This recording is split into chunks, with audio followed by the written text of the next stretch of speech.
বন্ধুরা, এটি এমন একটি বাস্তব ও হৃদয়বিদারক ঘটনা যা শুনে আপনি ভাবতে বাধ্য হবেন যে এমনটাও কি সত্যিই ঘটতে পারে। এক বিধবা মায়ের ৩ যুবতী মেয়ে, যাদের তখনও বিয়ে হয়নি, তারা হঠাৎ গর্ভবতী হয়ে পড়ে। তারা না বাইরে যেত, না কারো সাথে মেলামেশা করত। তাহলে প্রশ্ন ওঠে, কে করেছে এসব? সে কি তাদের নিজের বাবা ছিল, নাকি কোনো সৎ ভাই? হয়তো চাচা, মামা, খালাতো ভাই, এমন কেউ যাকে ঘরেরই অংশ মনে করা হয়েছিল, যার ওপর বিশ্বাস রাখা হয়েছিল। এই ঘটনাটি পুরো গ্রামকে নাড়িয়ে দিয়েছিল। ঘরের দেয়াল পর্যন্ত কেঁপে উঠেছিল যখন সত্যিটা সামনে এলো। এই গল্পের মূল চরিত্র একজন দরিদ্র মহিলা, বিবি সকিনা। তার প্রথম স্বামী বহু বছর আগে মারা গিয়েছিলেন। প্রথম স্বামীর থেকে তার একটি ছেলে ছিল, রাশিদ, যে তার দ্বিতীয় বিয়ের পরও তার সঙ্গেই থাকত। এরপর বিবি সকিনা দ্বিতীয়বার বিয়ে করেন, যার থেকে তার ৬টি মেয়ে হয়। তারা ছিল পর্দানশীল, ভদ্র এবং অত্যন্ত শালীন। কিন্তু ভাগ্য হয়তো অন্য কিছু চেয়েছিল। দ্বিতীয় স্বামীও বেশি দিন বাঁচতে পারেননি, আর তিনি আবার বিধবা হয়ে গেলেন। বিবি সকিনা তার সন্তানদের জন্য কঠোর পরিশ্রম করতেন। মানুষের বাড়িতে বাসন মাজতেন, কাপড় ধুতেন, ঝাড়ু দিতেন। যা সামান্য টাকা বা খাবার পেতেন তা দিয়েই পুরো সংসার চলত। রাশিদ, যে তার সৎ ছেলে ছিল, সে শুরু থেকেই বাড়িতে থাকত। সব মেয়েরা তাকে ভাই মনে করত। সব কিছু নীরবে চলছিল, যতক্ষণ না এমন একটি ঝড় এলো যা বিবি সকিনার জীবনকে নাড়িয়ে দিল। একদিন তার সবচেয়ে বড় মেয়ে ফাতিমার শরীর খারাপ হতে শুরু করল। দুর্বলতা, মাথা ঘোরা, বমি। প্রথমে বিবি সকিনা ভাবলেন কোনো সাধারণ অসুখ, কিন্তু যখন অবস্থা আরও খারাপ হলো, তখন তিনি তাকে সাফাখানা বিলালে নিয়ে গেলেন। ডাক্তার পরীক্ষা করার পর শুধু একটি কথাই বললেন, আপনার মেয়ে গর্ভবতী। এটা শুনে বিবি সকিনার শরীর যেন স্থবির হয়ে গেল। মেয়ে অবিবাহিত ছিল, পর্দানশীল এবং ভদ্র। এসব কিভাবে হলো, কখন হলো, কে করল, কেন করল? বিবি সকিনার মাথা কাজ করা বন্ধ করে দিল। তিনি আঘাতে জর্জরিত ছিলেন। প্রথমে ফাতিমাকে বকা দিলেন, জোরে চিৎকার করলেন, তারপর রাগ ও কষ্টে কান্নায় ভেঙে পড়লেন। কিন্তু যখন মেয়ে কাঁদতে কাঁদতে শুধু একটাই কথা বলতে থাকল, আম্মি, আমি কাউকে দেখিনি, আল্লাহর কসম, আমি কিছুই জানি না, তখন বিবি সকিনার হৃদয় যেন ফেটে গেল। একজন মা সব বোঝেন, আর বিবি সকিনা বুঝে গেলেন যে তার মেয়ে মিথ্যা বলছে না। কিন্তু এই দুঃখ এখানেই সীমাবদ্ধ থাকল না। মাত্র কয়েকদিন পরেই তার দ্বিতীয় মেয়ে, তারপর তৃতীয় মেয়ে, তাদেরও একই অবস্থা। তারাও গর্ভবতী প্রমাণিত হল, আর দুজনের মুখেই ছিল একই কথা, আম্মি, আমাদের কিছুই মনে নেই, আল্লাহর কসম, আমরা জানি না এসব কিভাবে হয়েছে। এসব শুনে বিবি সকিনা ভেতর থেকে ভেঙে পড়লেন।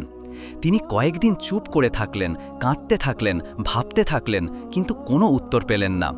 তারপর একদিন সাহস সঞ্চয় করে তিনি ইনসাফের আশায় দারুস-সালামের সুলতান সুলেমান শাহের দরবারে পৌঁছালেন। দরবার সজ্জিত ছিল, বাদশাহ সিংহাসনে বসে মানুষের আবেদন শুনছিলেন। এরই মধ্যে দরবারের দরজা দিয়ে বিবি সকিনা প্রবেশ করলেন। মুখ অশ্রুতে ভেজা, পা খালি এবং চোখে শুধু একটাই প্রশ্ন, আমি কবে ন্যায় বিচার পাব? বাদশাহ তাকে দেখে জিজ্ঞাসা করলেন, মাঝি, আপনি কাঁদছেন কেন? আপনার কি কষ্ট? বিবি সকিনা এদিক ওদিক তাকিয়ে নীরব হয়ে গেলেন। উজির এগিয়ে এসে নরম সুরে বললেন, আম্মা, আপনি দরবারে এসেছেন, মুখ খুলুন, বলুন আপনার কি দুঃখ। বিবি সকিনা বললেন, বাদশাহ সালামত, আমার দুঃখ এমন যে সবার সামনে বললে কাল আমার ঘরের দেয়ালও লজ্জায় কাঁপবে। আমি আপনার সাথে একান্ত কথা বলতে চাই। বাদশাহ বিস্মিত হলেন, কিন্তু মহিলার কাঁপানো কণ্ঠস্বর এবং দুঃখভরা মুখ দেখে বললেন, এই মাকে আমার বিশেষ কক্ষে আনা হোক, আমি তার কষ্ট নিজে শুনতে চাই। 2 সিপাহী বিবি সকিনাকে বাদশার বিশেষ কক্ষে নিয়ে গেল। বিবি সকিনা ভেতরে ঢোকার সাথে সাথেই বাদশার পায়ে লুটিয়ে পড়লেন, ডুকরে ডুকরে কাঁদতে লাগলেন। বাদশার মন গলে গেল। তিনি বললেন, মাঝি, আপনার আবেদন এখন আমার আবেদন। যা ঘটেছে সব সত্যি সত্যি বলুন। যদি আমার সালতানাতে কোনো নরপশু লুকিয়ে থাকে, তাহলে আমি তাকে উন্মোচন করে একটি উদাহরণ তৈরি করব। বিবি সকিনা কাঁপানো গলায় বলতে শুরু করলেন, বাদশাহ সালামাত, আমার গল্পের বাস্তবতা এখান থেকেই শুরু হয়। দ্বিতীয় বিয়ের পর আল্লাহ আমাকে 6টি মেয়ে দান করেন, নূরের মতো পর্দানশীল, ভদ্র এবং ঘরের শোভা। কিন্তু সময় বড় নিষ্ঠুর নিকলা। সেই স্বামীও বেশি দিন বাঁচতে পারেননি, আর আমি আবারও বিধবা হয়ে গেলাম। এখন 6টি মেয়ের ভরণপোষণের পুরো বোঝা আমার দুর্বল কাঁধে এসে পড়ল। বাদশাহ সালামাত, আমি সারা দিন মানুষের বাড়িতে কাজ করতাম, ঝাড়ু দেওয়া, মোছা, বাসন মাজা, যা অবশিষ্ট খাবার পেতাম বা কয়েকটি মুদ্রা, সেগুলো নিয়েই বাড়ি ফিরতাম এবং আমার সন্তানদের পেট ভরাতাম। আমার মেয়েরা খুবই ভদ্র এবং পর্দানশীল। তারা কখনো একা বাইরে যায়নি। মাথায় ওড়না, চোখ নিচু করে, আদব করে বসা, আদব করে চলা, এটাই ছিল আমাদের লালন পালন।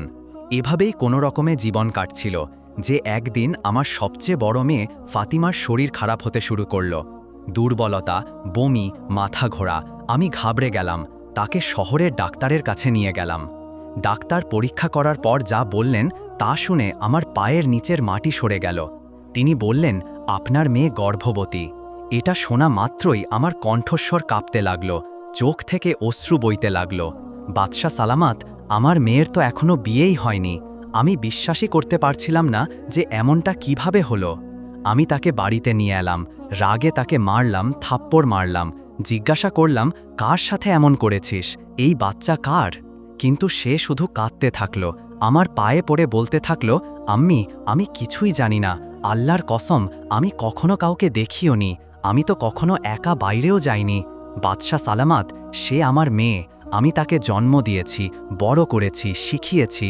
আমি তার চোখে মিথ্যা চিনতে পারি, আর আমি জেনে গেলাম সে মিথ্যা বলছে না। আমরা নীরবতা অবলম্বন করলাম। বাচ্চা জন্ম নিল। আমরা তাকেও বুকে জড়িয়ে নিলাম।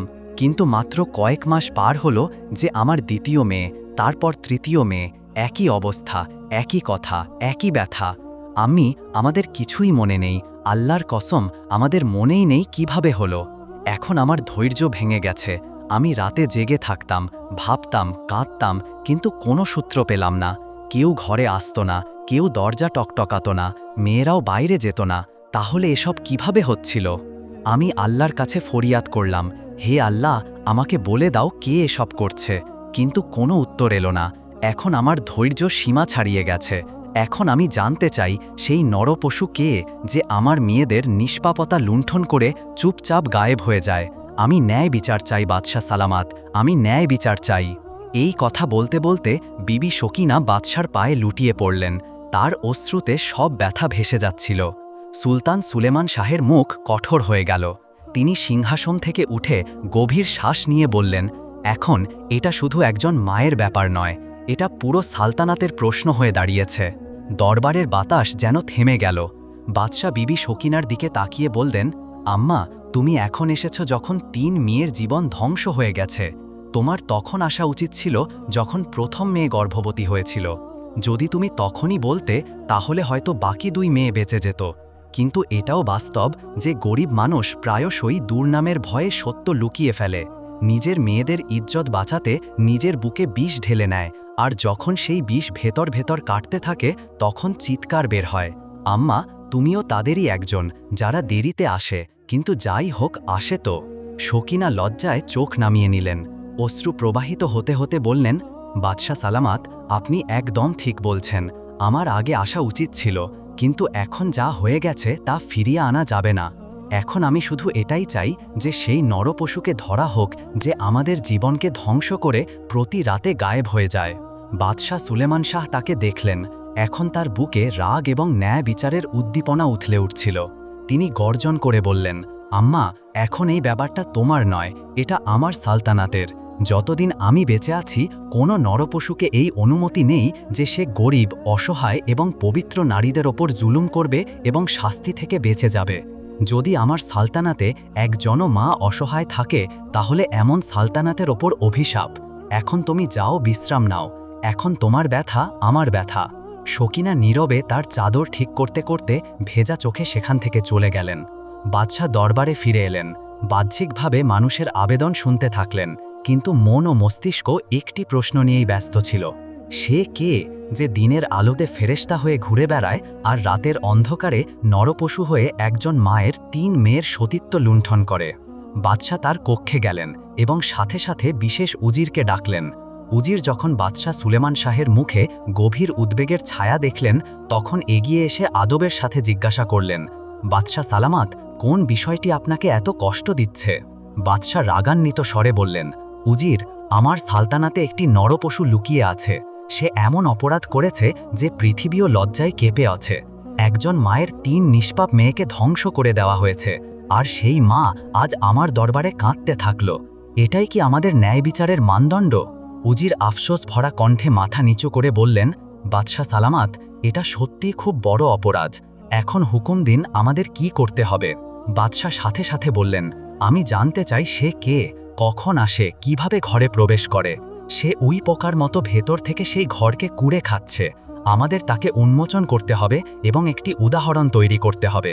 উজির কিছুক্ষণ ভাবলেন, তারপর ধীরে ধীরে এগিয়ে এসে কানে বললেন, বাদশাহ সালামাত, দেয়ালেরও কান থাকে। আমার কাছে একটি কৌশল আছে, কিন্তু আমি তা সবার সামনে বলতে পারবো না। বাদশাহ মাথা নিচু করে বললেন, কাছে এসো এবং তাড়াতাড়ি বলো।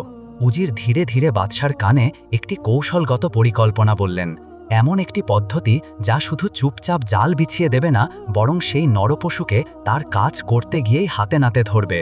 বাদশাহ সাথে সাথে হুকুম দিলেন, যাও এবং এখনই কার্যকর করো। সেই রাতে উজির একটি কুকুর নিয়ে বিবি সকিনার বাড়িতে পৌঁছালেন। তিনি দরজায় কড়া নাড়লেন। বিবি সকিনা দরজা খুললেন। বিস্মিত হয়ে বললেন, উজির সাহেব, আপনি এই সময়ে? উজির গাম্ভীর্যের সাথে উত্তর দিলেন, আম্মা, যে দুঃখ আপনি বাদশাকে শুনিয়ে এসেছেন তারপর তিনি সারা রাত ঘুমাতে পারেননি। এখন আমরা সেই নরপশুকে খুঁজব, শুধু আপনাকে একটু সহযোগিতা করতে হবে। বিবি সকিনা উজিরের হাতে বাঁধা কুকুরটি দেখে অবাক হয়ে জিজ্ঞাসা করলেন, উজির সাহেব, এই কুকুর কেন এনেছেন? কি করবেন এর সাথে? উজির নরম কিন্তু গম্ভীর কণ্ঠে উত্তর দিলেন, আম্মা, আমাকে শুধু ভেতরে নিয়ে চলুন, আমি সব বুঝিয়ে দেব। বিবি সকিনা দরজা খুললেন। উজির ভেতরে এলেন এবং আস্তে করে বললেন, আজ রাতে আমরা এই কুকুরের সাহায্যে সেই নরপশুকে উন্মোচন করব। শুধু তোমাদের সবাইকে চুপ থাকতে হবে, কোনো শব্দ করা যাবে না, যেন কিছুই ঘটছে না। যদি আমাদের কৌশল সফল হয় তাহলে আমরা তাকে হাতে নাতে ধরে ফেলব। উজির তারপর সেই কুকুরটিকে উঠোনের এক কোণে বেঁধে দিলেন, সেই জায়গা যেখানে ছাদ থেকে কেউ লাফিয়ে ঘরে প্রবেশ করতে পারত।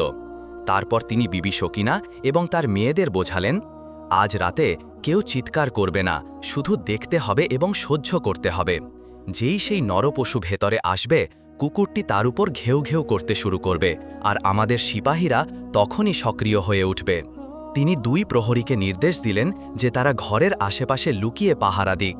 সকিনা এবং তার 3 মেয়েকে সান্ত্বনা দিয়ে তিনি ফিরে গেলেন এবং সরাসরি রাজপ্রাসাদে গিয়ে বাদশাহ সুলেমান শাহের সামনে হাজির হলেন।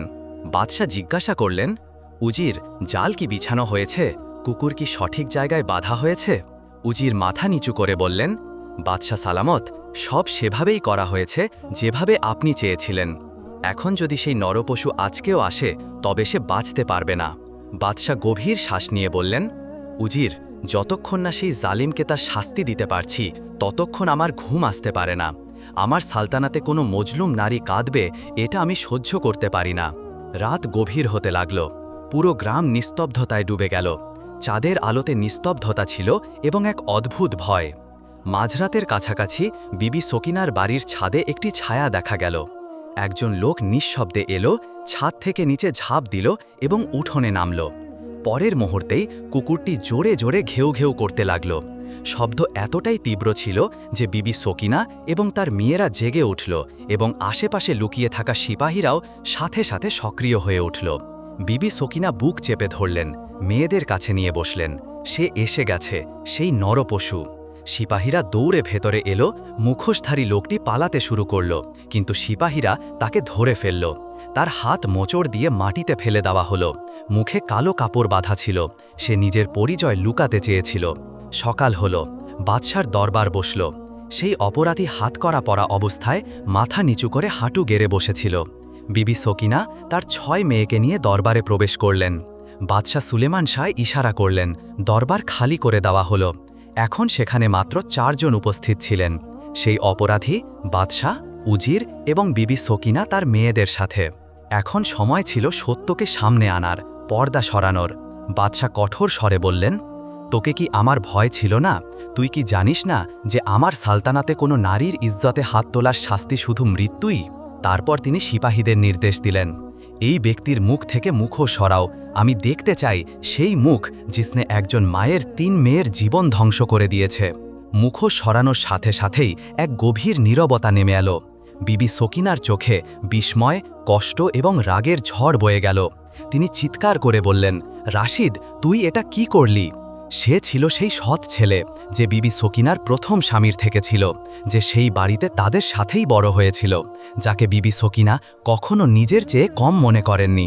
আর সব মেয়েরা তাকে ভাই বলতো। বিবি সকিনা এগিয়ে গেলেন, তার মুখে থুতু দিলেন।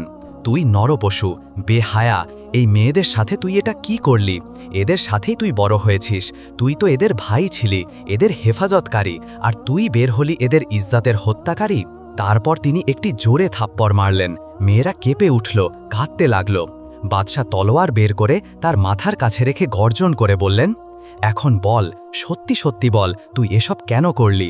যদি একটি শব্দও মিথ্যা বলিস তাহলে এই তলোয়ার তোর মাথা চিরে দেবে। রাশিদের শ্বাস দ্রুত হয়ে গেল, মুখে ভয় ছেয়ে গেল।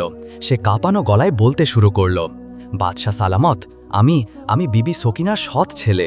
এই সব মেয়েরা আমার সৎ বোন। আমার বাবার ইন্তেকাল অনেক আগে হয়ে গিয়েছিল।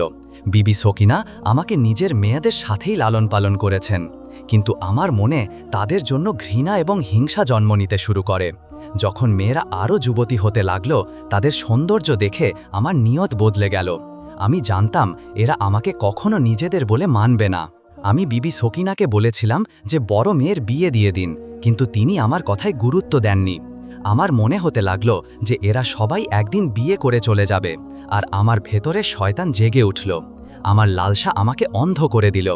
আমি ভেবেছিলাম রাতের অন্ধকারে যদি আমি চাই তাহলে এদের উপর হাত দিতে পারি, কেউ আমাকে ধরতে পারবে না। আমি একজন হাকিমের কাছে গেলাম এবং তার কাছ থেকে এমন একটি ভেষজ চাইলাম যা শুঁকলে মানুষ অজ্ঞান হয়ে যায়। সেই ভেষজ 4 থেকে 5 ঘন্টা পর্যন্ত কাজ করত। রাতের অন্ধকারে আমি ছাদ থেকে নিচে নামতাম এবং আমার সৎ বোনদের সেই ভেষজ শুকিয়ে দিতাম, যার ফলে সবাই অজ্ঞান হয়ে যেত। তারপর আমি আমার লালসা পূরণ করতাম। যে বোনকে চাইতাম তার উপর জুলুম করতাম। তারপর সেভাবেই তার কাপড় পরিয়ে সব কিছু আগের মতো করে দিতাম, যাতে যখন তাদের জ্ঞান ফিরত তখন তারা কিছু জানতে না পারে। আমি আবার ওপরে চলে যেতাম এবং সারা দিন সব কিছু এমনভাবে চলত যেন কিছুই হয়নি। কেউ কিছু অনুভব করতে পারত না। এই পাপ আমি বারবার করেছি, কয়েক মাস ধরে। আজ রাতে যদি ছাদের বাঁধা কুকুরটি আমি আগেই দেখতে পেতাম তাহলে হয়তো আমার সন্দেহ হতো যে কোনো ফাঁদ পাতা হয়েছে, কিন্তু আমার মনোযোগ শুধু আমার পাশবিকতার দিকেই ছিল। তাই আমি এসে ধরা পড়লাম। এতটুকু বলে সে নীরব হয়ে গেল। দরবারে গভীর নীরবতা নেমে এলো। বিবি সকিনার মুখে একজন মায়ের ব্যথা স্পষ্ট দেখা যাচ্ছিল। মেয়েদের চোখে আঘাত এবং অশ্রু ছিল। বাদশাহ সুলেমান শাহের মুখ রাগে লাল হয়ে গেল।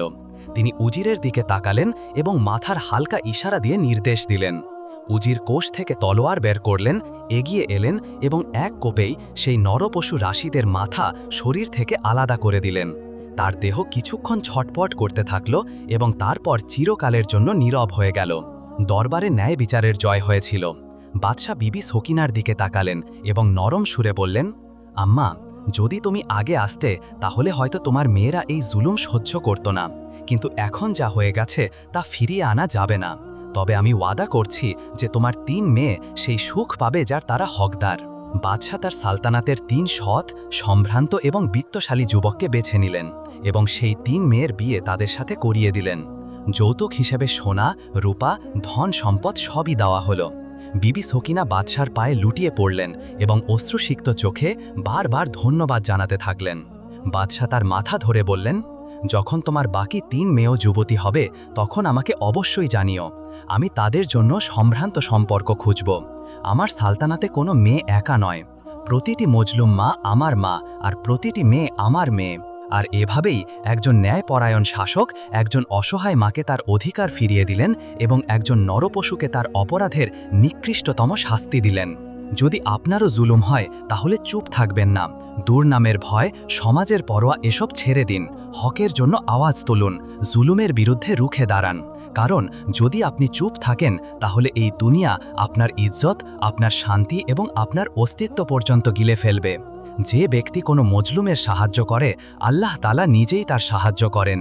তোমাদের মধ্যে সর্বোত্তম সে যে তার পরিবারের জন্য সর্বোত্তম। হে আল্লাহ, আমার এই গল্পকে হেদায়ত এবং পুণ্যের উৎস বানাও এবং যে কেউ এটি শোনে বা পড়ে তার হৃদয়কে নরম এবং চোখকে উজ্জ্বল করে দাও।